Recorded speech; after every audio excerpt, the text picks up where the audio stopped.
Hello my dear தாய்நாட்டு நண்பர்களே, இன்னைக்கு நான் ரேண்டமா படிச்ச விஷயங்களே எனக்கு பிடிச்ச விஷயத்தை தான் ஷேர் பண்ண போறேன். என்ன அப்படின்னா, ஒருத்தன் வந்து வாழ்க்கையில ரொம்ப பெரிய கஷ்டத்துல இருக்கான். அவன் போயிட்டு ஒரு குருஜிட்ட பேச போறான். குருவே, எனக்கு வாழ்க்கையில சந்தோஷம் இருந்தா பரவாயில்ல, நம்ம பாட்டுக்கு வாழ்ந்துட்டு போயிடலாம். ஆனா இந்த கஷ்டம், கவலை, துன்பம், துரோகம்னு எக்கச்சக்கமா இருக்கு, அதெல்லாம் வச்சுட்டு வாழவே முடியல அப்படின்னு சொல்றான். அதுக்கு அந்த குரு சொல்றாரு, நீ காஃபி குடிப்பியா அப்படின்னு கேட்கிறாரு. குடிப்பானே அப்படின்னு சொல்றான். போயிட்டு உள்ள போயிட்டு ரூம்ல இருந்து வெளில வராரு. ஒரு காஃபி தூள்ல வந்து ஒரு கிண்ணத்துல எடுத்துட்டு வந்து இந்த சாப்பிடு அப்படின்றாரு. இதை எப்படி சாப்பிடுறது அப்படின்னு அவன் கேட்கறான். சரி இரு, நான் உள்ள போயிட்டு பால் கொண்டு வரேன், இதை சாப்பிட்டுட்டு அப்படின்னு சொல்றாரு.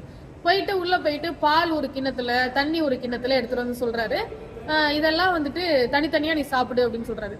தனித்தனியா எப்படி சாப்பிடுறது, எல்லாத்தையும் கலந்தாதானே நான் காஃபி குடிக்க முடியும் அப்படின்னு சொல்றேன். அதுவேதான், எப்படி இந்த பால், தண்ணி, சுகரு, காஃபி தூள் எல்லாம் சேர்ந்தாதான் ஒரு காஃபியை குடிக்க முடியுமோ, அதேதான் இந்த மாதிரி கஷ்டம், கவலை, இந்த மாதிரி துக்கம், துரோகம், சந்தோஷம் எல்லாம் சேர்ந்தாதான் நீ வாழ்க்கையே வாழ முடியும் அப்படின்னு சொல்லிட்டு முடிச்சுட்டு போயிட்டாராம். இதை பத்தி நீங்க என்ன நினைக்கிறீங்க அப்படின்றத கீழே கமெண்ட்ல ஷேர் பண்ணுங்க. பாய் பாய்.